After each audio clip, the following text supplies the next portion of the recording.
Record. Welcome, everyone. I'm so excited to see everyone here today. My name is Heather Blicker, and I'm the director of the Community College Consortium for OER. And I'm excited to introduce our new webinar series called From the Field. It's a fresh conversational approach to professional learning, and each session will feature a CCC OER member, a potential member, or partner sharing a project or practice in action. And it's a chance to listen, connect, get inspired by the great work happening across the community, followed by open discussion. And our first session is today, and so I'm really excited for you to experience that. But before we get started, really quickly, I want to just give you a quick intro to CCC OER in case you've never been to one of our webinars, or it's just been a while. So we're a community of practice, a network of people passionate about open education. We learn from each other through collaboration and connection. And our professional development includes webinars on best practices and emerging trends and a lot of other things. And our listserv keeps members connected with events, resources, research, and policy. Lots of things. We have 88 members across 31 states and provinces, including colleges, districts, and regional organizations. And our executive council and committees are focused on professional development, research, and equity, diversity, and inclusion. They really help guide everything that we do. So community of practices are about learning how to do things better together. And that's really what is at the heart of CCC OER. And with that, I will hand it over to you, Kim. Hi, my name is Kimberly Carter. I'm the Associate Director of Libraries and Open Learning at Conestoga College in Kitchener, Ontario, Canada. And I'm so excited today to welcome Veronica Vold, who is an instructional designer and program developer with Open Oregon Educational Resources. She leads an instructional design team and creates statewide initiatives for accessibility and design justice. And as an education consultant, she provides design and facilitation services to institutions and state and federal grant recipients. So welcome, Veronica. Thank you so much, Kim. And hello to everyone. Thank you for taking time out of your day to be with us and learn about this amazing project that we're excited to share with you. I'm coming to you from my backyard studio in Eugene, Oregon. And I see a couple of faces that are familiar and new faces as well. So welcome, welcome. I thought before we jump into our icebreaker, I'd give a little rundown of what I hope to share with you. Today, I'm introducing the Open Curriculum Development Project. This is an initiative to create high-quality, openly licensed course materials designed with an equity lens. And in our time together, I'll first provide an overview of the project and then tour some of our equity-minded design choices. My goal is to feature design that inspires or complements your own OER creation. So to get everybody going and get to know people in the room, let's begin with this icebreaker. I like to call it hello, goodbye. So as you see on the screen, you are invited to share two things in the chat. One thing that is about to begin, which is big or small, and one thing that is ending or is over already or is about to be done. So for some examples, you might choose a daily focus, right? Like maybe hello, lunch, because that's about lunch hour here in Oregon. And maybe goodbye, no breakfast. Maybe you missed breakfast today, right? So you can say goodbye, you're going to satiate that hunger. You can also choose something seasonal, like hello, winter squash. It's time for winter squash here in Oregon. And goodbye, summer roses. I just had the last summer roses on my desk this week. You could also choose something that's specific to your work life, like hello, project launch is appropriate for me. We're launching our project next week. And goodbye, quality review checks, which is the process we've been engaging for the past couple of weeks. So you can take a moment and think about what you're saying hello to and what you're saying goodbye to, big or small. And I'll read them out as they come in the chat. Okay. Hello, OER champion. Goodbye, music department. Hello, parka. Goodbye, short leg coverings.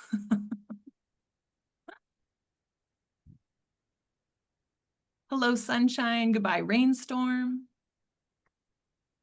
Hello, Open Education Conference in Denver. Goodbye, OE Global Tour ending tomorrow. Hello, crisp fall days. Goodbye, warm summer hikes. Hello, pumpkin spice. Goodbye, beach days. Oh, I feel that. Hello, bike gloves. Goodbye, sandals. I almost did that one. Hello, fall leaves. Goodbye, watermelon.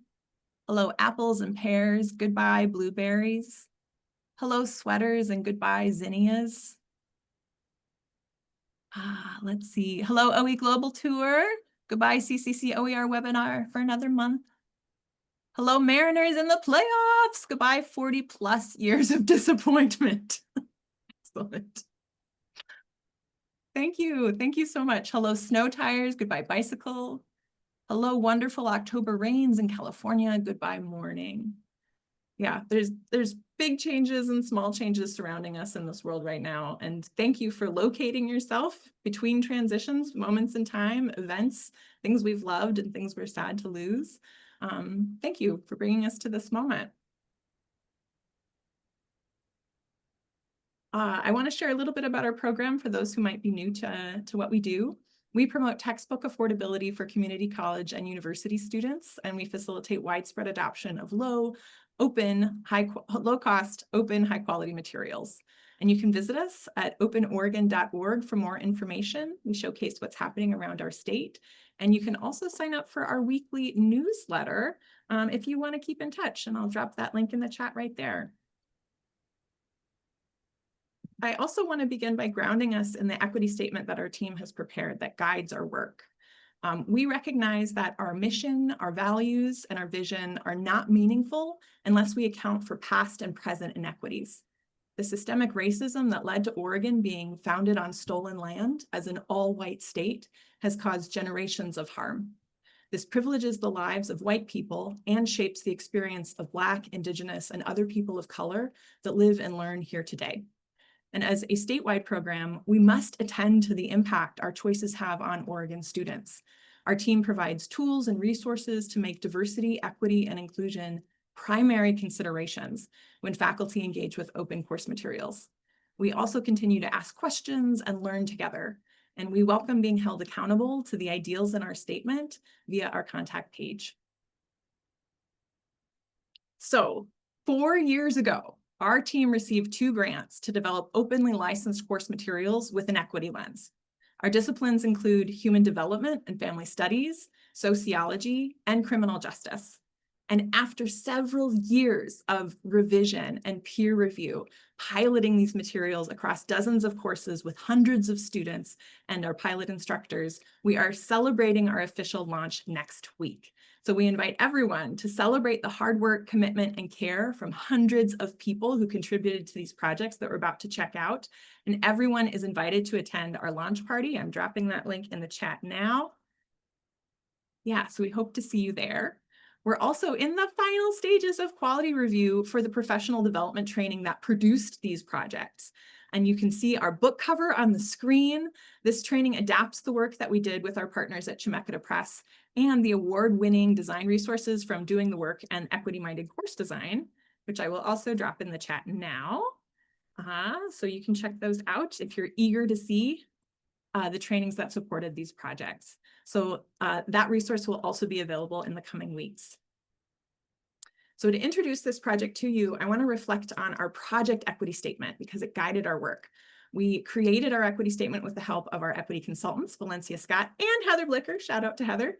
And I want to call out some of our big commitments that we made at the start of this project. This project challenges structures of power and oppression. This means that we shine a bright light on the world as it is, and we ask what kind of world we want to build. We also work to ensure diversity of representation, not only in the materials that we distribute, but in the teams that are creating them. This means that we pay attention to who is in the room, whose voices aren't being heard, and who has power in making decisions. We commit to using accessible, clear language centering the needs of learners. This means that our project focuses more on what students need to learn than what instructors want to teach. We commit to sharing course materials that directly address and interrogate systems of oppression, equipping students and educators with the knowledge to do the same. This means that our mindset is less on filling vessels and more on lighting fires, to paraphrase Pablo Ferreira. And we recognize that this project is one starting point among many. Our work complements many efforts, and we invite students and educators as collaborators, welcoming accountability so that we can continue to grow and improve. So here are the results of these early commitments we made in this project. 12 openly licensed textbooks, each with fully integrated course packs. You can see the colorful rainbow of our textbook covers on your screen now, and I'll drop the link to this collection in our chat so that you can check out our collection at your leisure. There you go. So I'm going to tour several of our projects in real time right now, but I want you to have the link so you can check it out on your own time as well. So for the next 10 minutes or so, I'm going to feature some equity-minded design choices from our projects to inspire or complement your own OER design thinking. I'm going to share how our projects meet learner needs, integrate diverse voices, follow accessibility best practices, and engage learners in an Oregon context. And we'll start with a sample textbook right over here.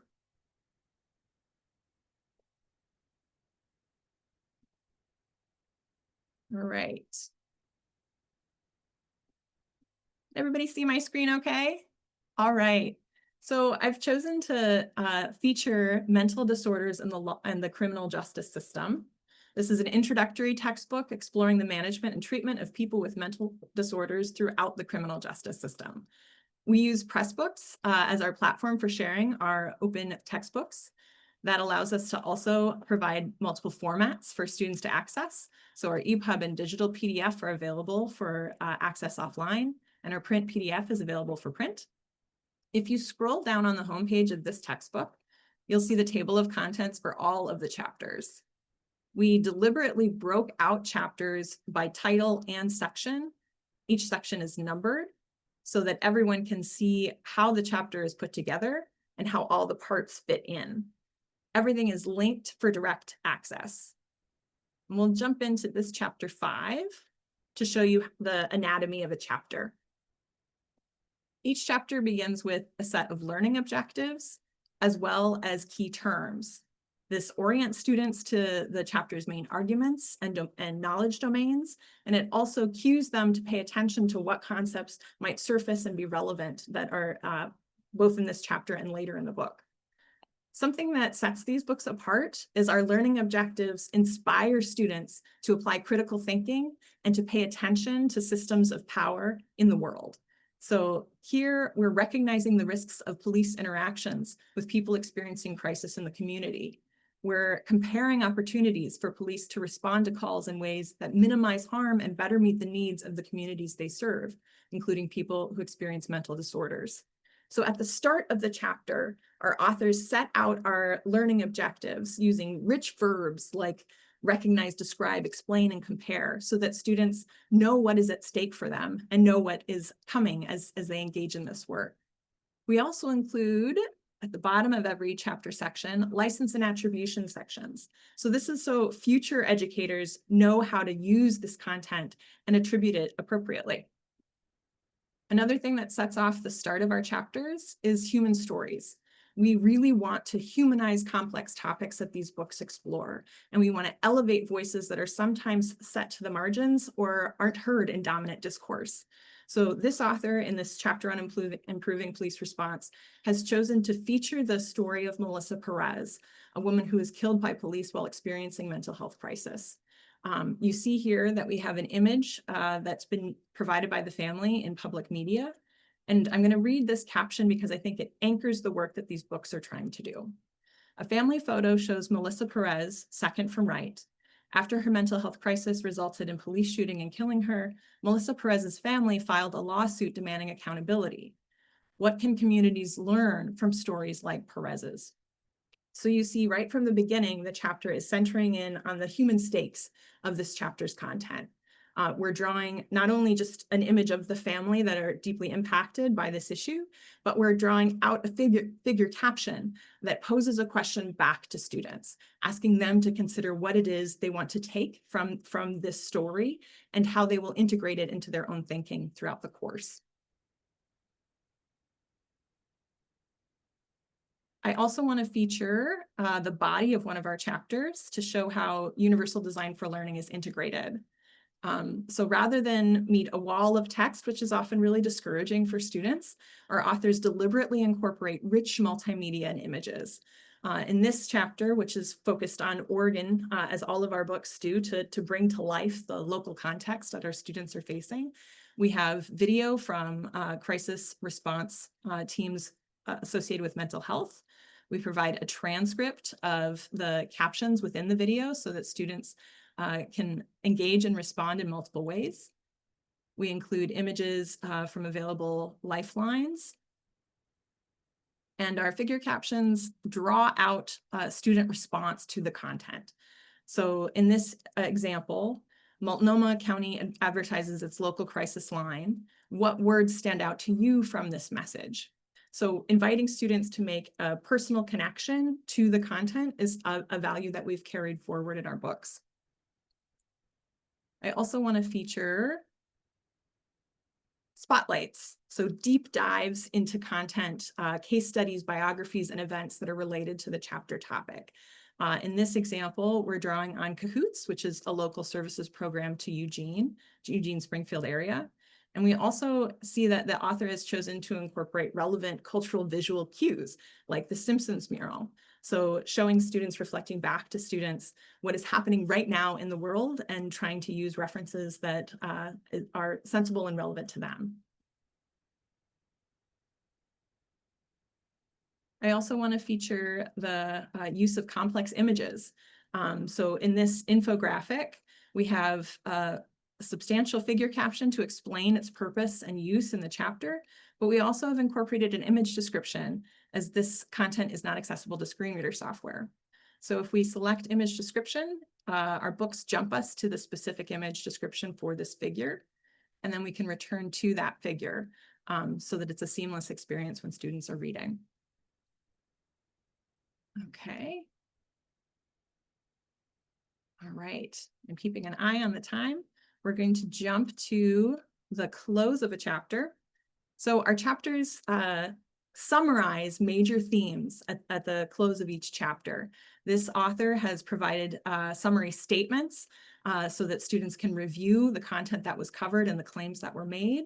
We also have definitions of the key terms introduced at the start of the chapter. And we have open-ended discussion questions that are intended to draw out those critical thinking skills for students.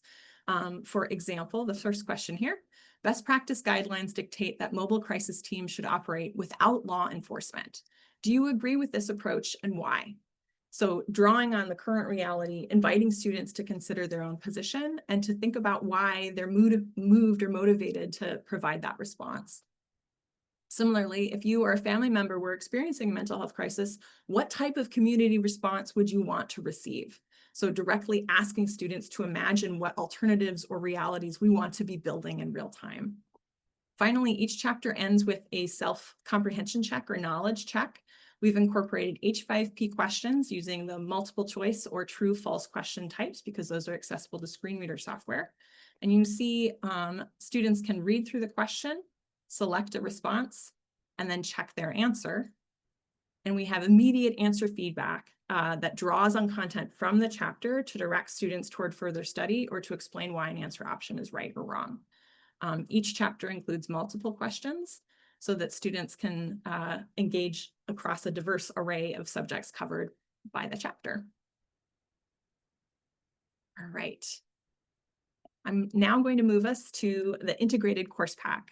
We know that instructors want relevant and practical resources to support their teaching. This is often cited as a barrier for instructors when adopting OER, that there aren't ancillaries that they can readily adopt into their own teaching. So that was one thing that our project wanted to prioritize in developing these resources for our community. We partnered with Oregon instructors from our 24 public colleges and universities to create fully aligned pathways that integrate with each open textbook. You see here we have 3 instructors who have contributed their materials to this collection. 2 instructors are from Portland Community College.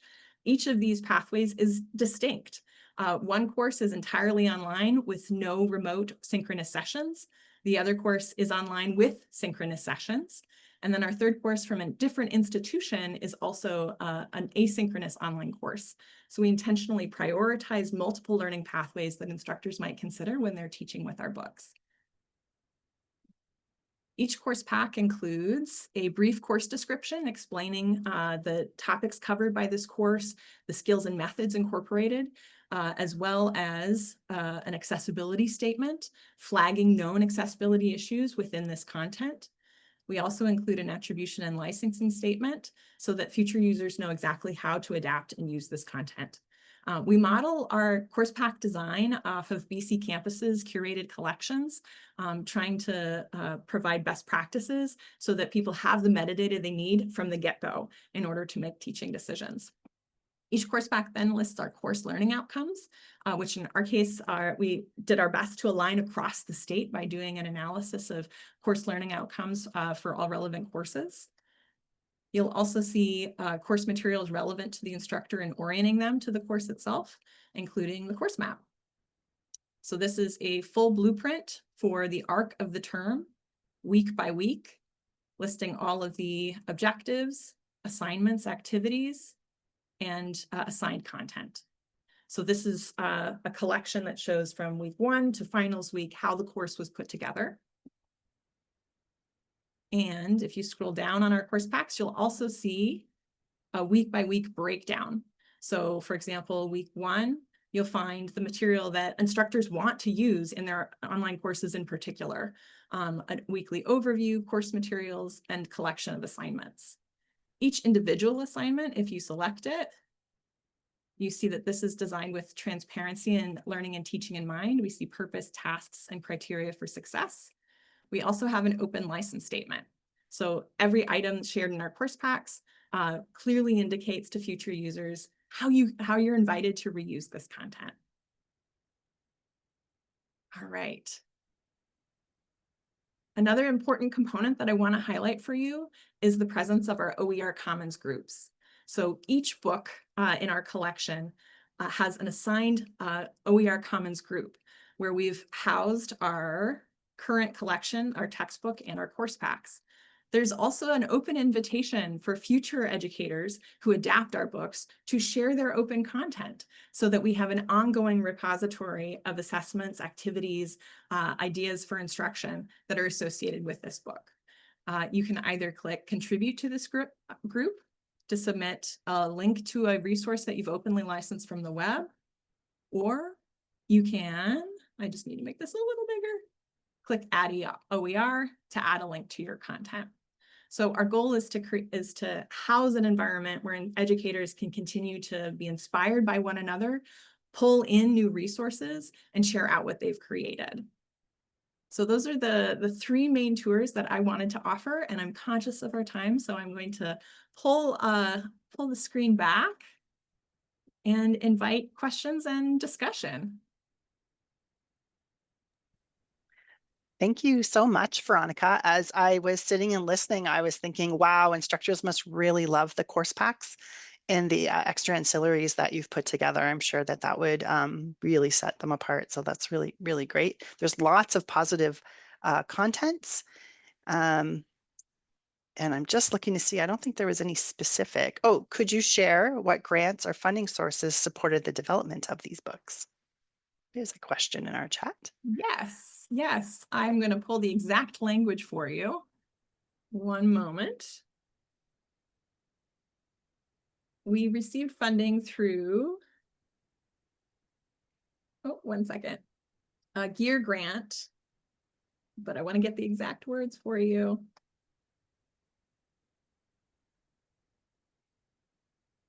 One sec, sorry. Oh, I shared the link to it. We look at our soft launch link. Okay, our grants drew from the Governor's Emergency Relief Funding and the Fund for the Improvement of Post-Secondary Education, or FIPSE, which was a US Department of Ed grant. Awesome, thanks. Someone's asked, how did you determine which subject areas to focus on when developing these books? That's a great question. As part of the team's preliminary research, they looked for courses that were higher enrollment and led to in-demand occupations. It did not already have existing OER or OER designed with an equity lens that specifically focused on the needs of students who are typically underserved in academia. So that was part of the team's original research in selecting these specific disciplines. As we look to the future, we're also interested in focusing on those courses or programs that our state has aligned outcomes around or are nearing alignment, so that we're even more relevant to the instructors that are teaching and needing open ed right now. Oh, thanks, Amy. Amy's also dropped a link to our summary of that process. So, Veronica, how have you found that students have been responding to the project? Oh, thank you so much for asking. So our initial findings from students are quite positive. Part of our process in developing these books was to prioritize student input. So every time we piloted a textbook, students were invited to share chapter by chapter feedback, as well as end of term student experience surveys. We also received permission from students to share some of their direct quotes in those experience surveys. And I pulled some of them together. And I'll share those now.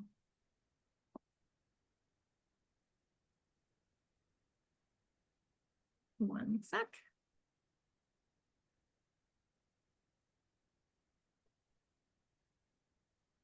Okay, so here are some of the quotes from what our students are saying. Oh, can everybody see my screen? Okay, great. The textbook covered a huge range of diversity from all walks of life, so that way everyone, and I mean literally everyone, can relate somehow in some way, right? So part of our equity statement focused on diversity of representation, and this shows me that we can celebrate the realization of that goal. Another student from 2023 said, I felt that the textbook was easy to read and broken up into easy to achieve blocks. So our focus on the user experience of chunking content or making it into sensible short sequences that students can move easily through made a difference for the student. Another student shared, I appreciated the video content that accompanied the text. It provided context and it made the material applicable to real life situations. So this was one of our goals, to make sure that we had Oregon context in place and we're drawing on multiple means of representation so that students can express their learning in multiple ways and they can engage in the content in multiple formats. So yeah, go ahead. Veronica, you're in presenter mode. I'm sorry. Someone mentioned that in the chat, and that is what we're seeing. Oh, okay. Let's Sorry. one more time. Yeah, I know, because that's such great quotes. We want to see them. There you go. Is that There we visible? go. Yes, that's Okay. great. We'll linger on a moment so you have a chance to read. I'm also wondering, I'm seeing quite a good discussion in the chat, and I want to, because the purpose is discussion, I wanted to invite people from the chat, if they're comfortable unmuting, if you'd like to have that chat more verbally as opposed to text in the chat, please feel free to do that.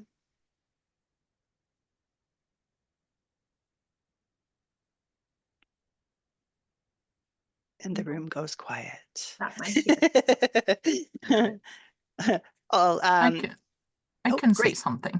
Yes, please. So I'm Rachel. I'm a OER librarian in Madison, Wisconsin at a technical college, and I'm also a EDD student online. So when we talk about accessibility, we're like, oh, it's great, until you're someone who has to depend on those pieces. And the accommodation process for me went from, you had to submit the request. You had to have a meeting where you like defended why you needed the accommodations, and then you get the accommodations, but they don't always match up. And if you need additional accommodations, you have to go through it again. And sometimes you have to request it 6 months in advance. And that's just not doable. So I really appreciate all of that universal design that you've built in there, because it's something that a lot of students don't just give up on. Like, you don't want to navigate it. And I think you're then retaining those students or helping them succeed on a level that they wouldn't otherwise. Thank you for sharing your experience, Rachel. It's really unconscionable what students are expected to permit or tolerate or accept. When our goal is to provide equitable education for all, especially in public education, to require people to wait weeks up to months in order to access content, just access the opportunity to learn. That was part of our motivation in making this central to what it means to design with an equity lens.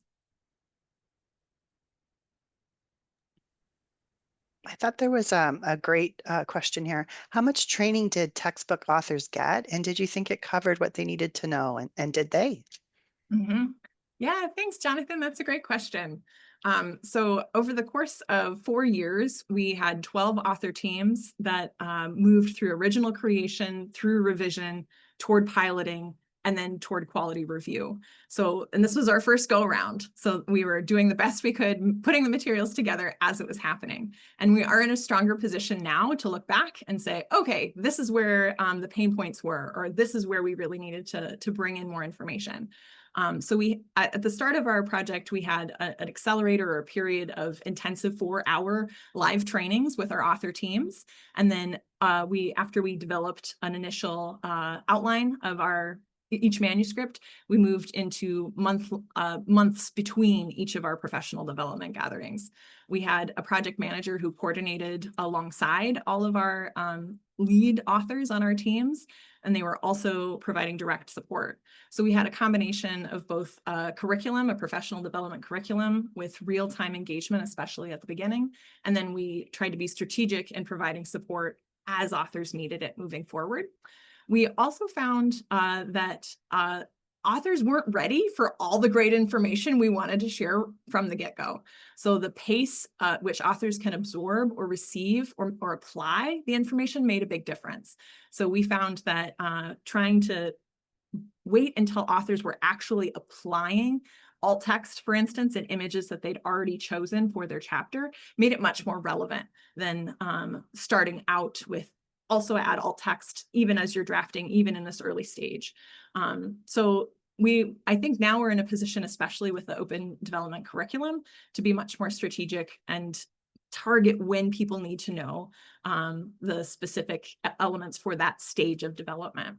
In terms of did they get what they needed, we had an innovation in our training model for our revising authors when we transitioned from original author teams to revising authors, where we had an asynchronous training that was set up so that authors could engage online in a curriculum and then provide an asynchronous application of what they learned in a particular module and then receive feedback on that.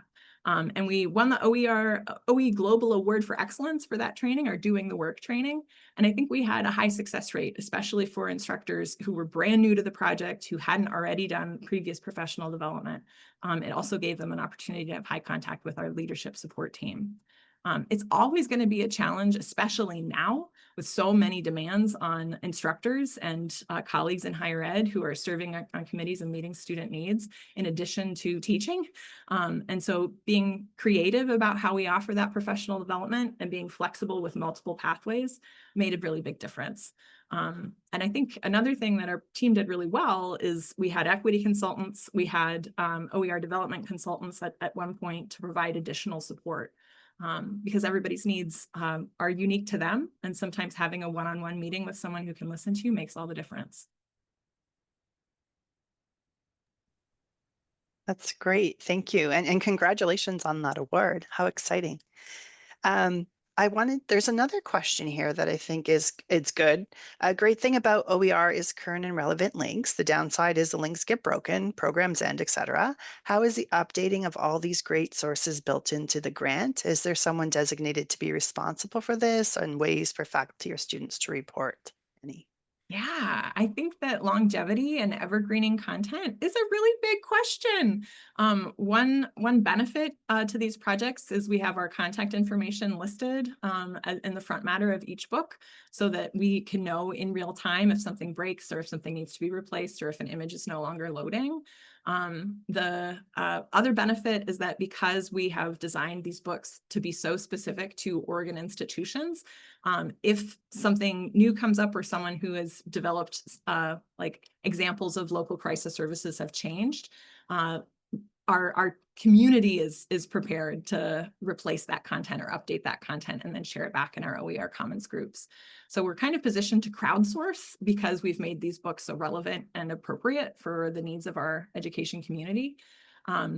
And I also want to recognize like the funding for the grant is coming to an end, right? We're releasing them into the world. And so the next stage of development and progress, it's hard to foresee. So we already have some of our author teams who have applied for statewide funding to continue to work on their books, to develop new ancillaries or develop different chapters, which is really exciting. And at the same time, there's a moment of release where we will see what develops and which books come to the surface as particularly relevant or prioritized in their fields. That's kind of a cagey answer, but it's I think the best that we can offer, and then flag what we know or what we hope people will continue to take and develop. That's good. That's that is something that's hard, right? For that we sort of deal with in the OER community, but I think it sounds like you've really set it up for success. Is there a way to double check, ensure that all the carefully built details in an OER project will render as intended in various LMS platforms? Oh, yeah. Thank you for that question, Joseph. So in our state, we have 6 different LMSs that our institutions use, and trying to find a universally acceptable cartridge is real tricky, like even just between Moodle and Canvas, for instance. And in early stages of the project, we imagined sharing our course materials within a Canvas site, a Canvas for Educators site that anybody could access. But then we'd also have conversion difficulties for people who weren't using Canvas at their institution. So we opted to share all of our content as Google Docs within a Google site. We chose this because we saw that was how many instructors who teach at multiple institutions at once had opted to share their content or opted to share their course content. We also wanted to create a public space rather than have it housed within a specific LMS at an institution. So that was some of our thinking behind making a Google site with Google Docs available.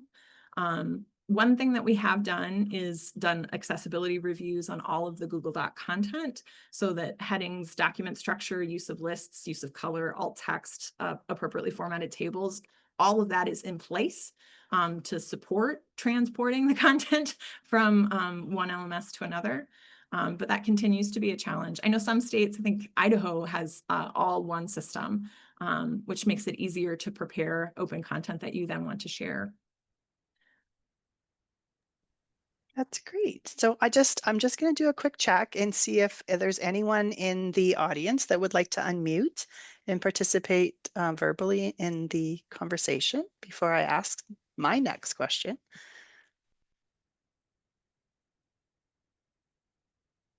Okay, so Veronica, I understand your team is preparing preliminary research findings for this project. And what are the highlights?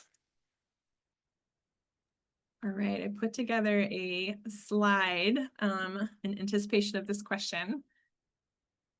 And I believe you should see it on your screen now.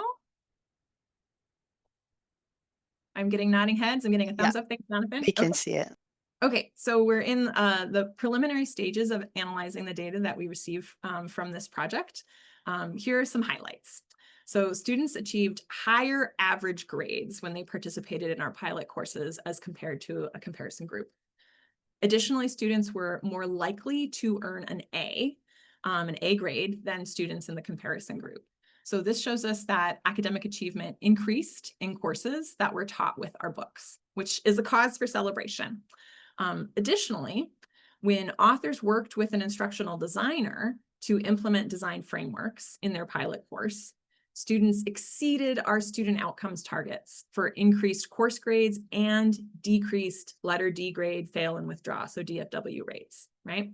So instructors with high implementation of our instructional design frameworks like transparency and learning and teaching, like we looked at in that one assignment, as well as universal design for learning, as we saw in one of the chapters that we looked at, those students had meaningful gains in performance.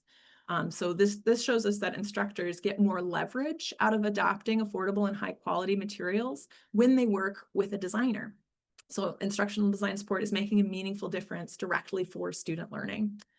And then another outcome from our preliminary findings, open textbooks effectively supported students regardless of Pell status, race, ethnicity, and part-time or full-time status. So our findings didn't replicate those of the 2018 article by Colvard, Watson, and Park. That's the impact of open educational resources on various student success metrics. That study showed greater gains for historically underserved groups. And there are differences between our studies, the size of our comparison and treatment groups. We had cross-institutional data versus a single institution data, as well as the disciplines themselves. However, we do see overall improvement for students as a whole in our treatment groups. So we take this as overall a positive outcome. So we will have more information that we'll be sharing on our blog in the coming weeks. But so far, there's reason to cheer for these projects. Thank you. Yes, someone Amy popped in a link to the open ed sessions on your research because there's some interest in that. For sure. Alexis has a great question here. Your books center important conversations around equity and inclusion, yet many educators today are navigating political or institutional climates where those terms are being challenged or restricted. What guidance would you offer to instructors in those regions who wish to use your texts while remaining sensitive to local policies and constraints? Mm-hmm. Yeah, I think that's a really good question. I think that the way that we have formed our learning objectives in these books, I think makes them applicable in multiple regions, even when using language like equity or justice or even underserved might be problematized or like might draw more attention to your course. Our learning objectives are trying to interrogate the reality of the discipline. And so using terms like recognize, explain, and compare are one way to spark critical thinking without necessarily making it appear as though the entire focus of the chapter is related to, well, I guess the straw man of equity, right? We've structured the learning in these chapters so that critical thinking skills are a priority.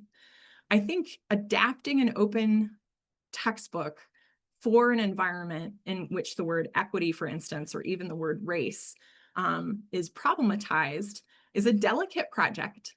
I think it's important to recognize the gain in having a textbook that directly addresses whitewashing within a discipline or examples of police shootings that directly are being debated right now. Like the jury is out on the Melissa Perez case. I think it should be decided next month on the lawsuit that the family put forward.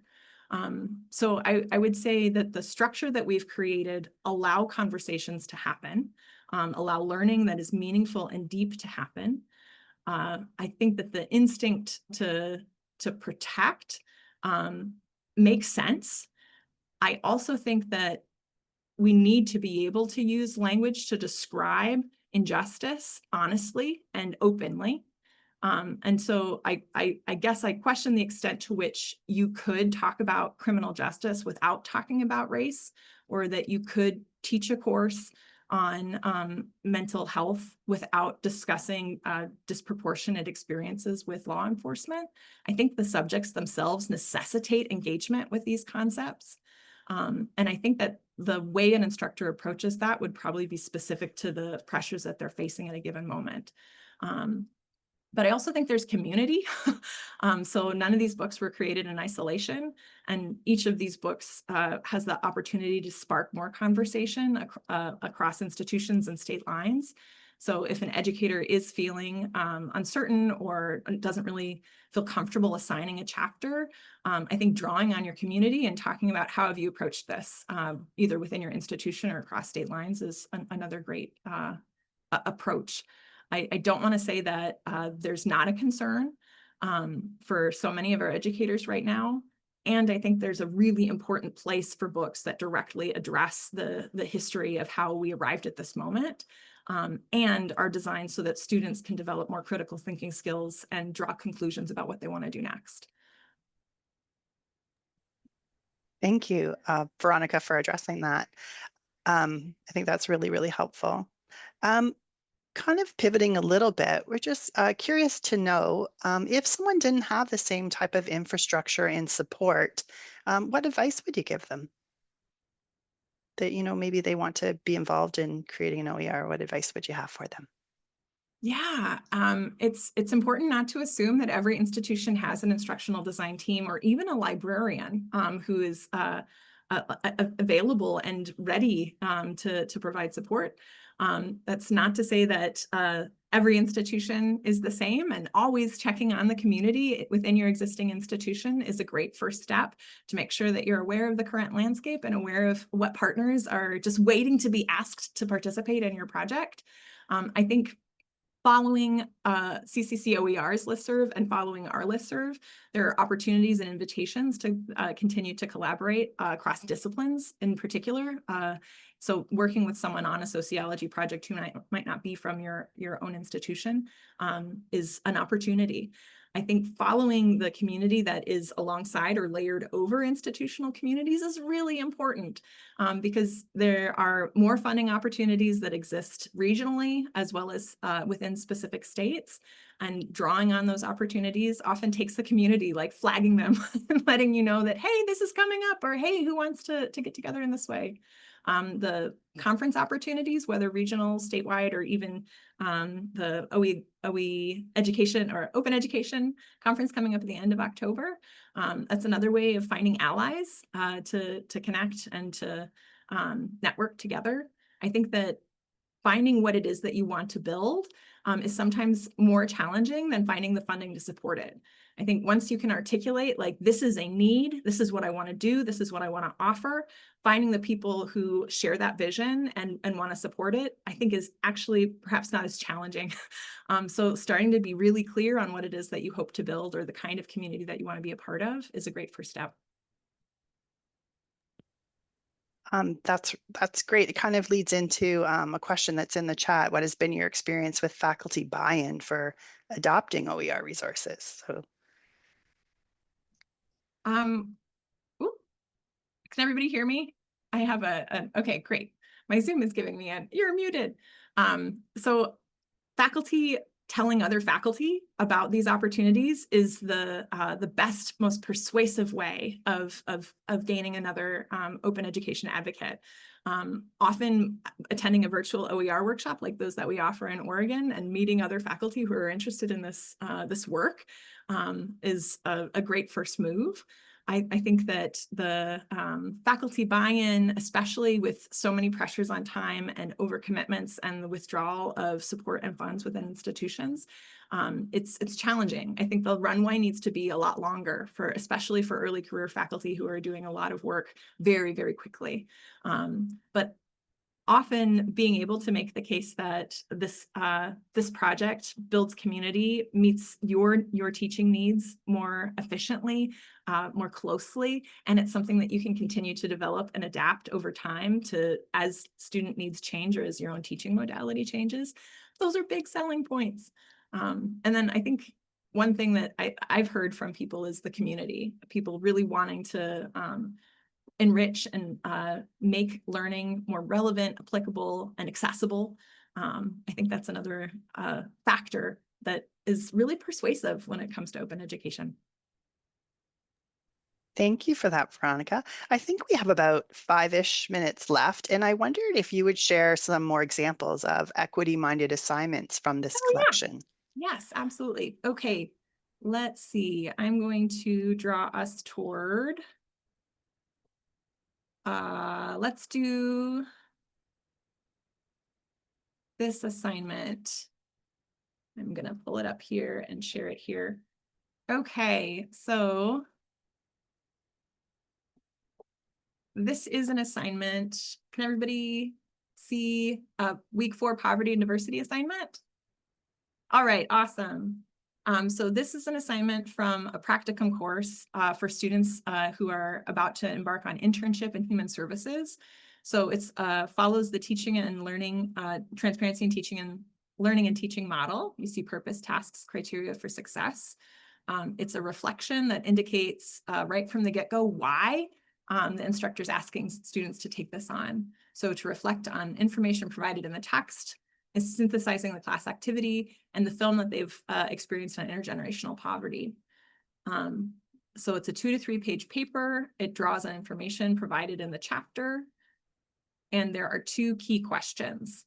So this instructor wants students to prepare for internship by examining their own identity, their own sense of purpose, their own commitments, their own convictions, and applying how they understand challenges with identity to the film itself.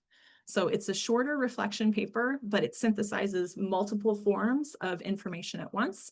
And the instructor also provides a rubric so that students know in advance how feedback will be provided and how they will be scored, so that students have more transparency even from the very beginning as they approach this assignment. I also think that this kind of self-reflection is really critical to the kind of world, to imagining the kind of world that students want to build. And part of our human services courses in particular really center on identity development so that you can be a more effective service provider. But I thought this assignment pulled together a lot of the strands of instructional design frameworks that we work with in our projects.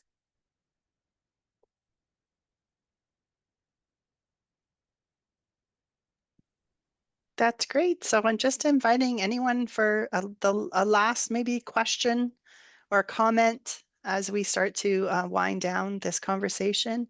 Amy, you've got your hand up. Please unmic. Thanks. I'm the statewide open education program director with Open Oregon Educational Resources and Veronica's colleague. And it's just so exciting to see you present about this, Veronica. Your vision for equity-minded course design just shines through in the finished projects. So it's really exciting. I'm really looking forward to getting these out into the world and sharing them. Thanks, Amy. Yes, thank you to you both. Like, congratulations on such a large project and such a wonderful, rich resources that are now available for everyone in the open community to adapt and adopt. I think it's wonderful. Heather, I see your hand up. Would you like to? Yeah, I just wanted to thank Veronica for being a part of our very first test of this webinar series from the field. And I could just listen to you talk all day, Veronica, about this topic. And I know it was must have felt like a lot of pressure with all these questions coming at you, but thank you so much for answering them. And thank you, Kim, for being an awesome moderator. And if you'd like, Liz, we can start the closing slides and make sure everybody knows about the programs that are coming up. All right, let me see if I can share the correct screen.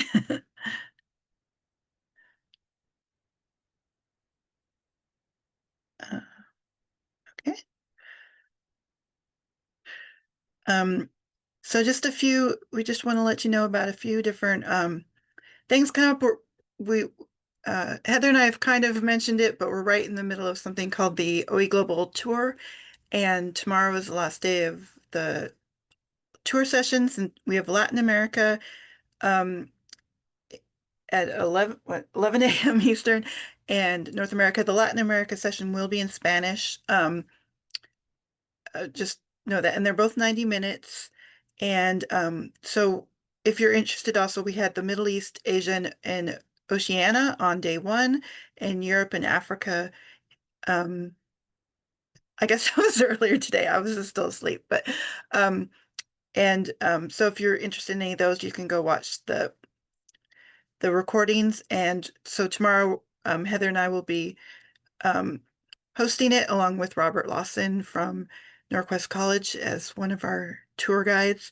And we're going to have a panel on open education challenge opportunities, challenges, and future directions.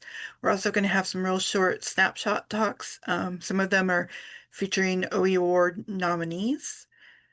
And speaking of OE Award nominees, on Friday, Alan Levine is going to have a live stream session announcing the winners. So we're very excited for that. There's no registration to live stream, so you can just look on our YouTube or go to our website for that. And then looking even further forward, so after Open Ed Week, Open Education Conference, we're going to have another new style of webinar. We're calling this Open Exchange. So it's going to be more informal, based on discussion and for people to chat with each other. And that'll be on November 19th. And we hope that when you register, you can put in what topics you'd like to see, or we'll send out a survey later.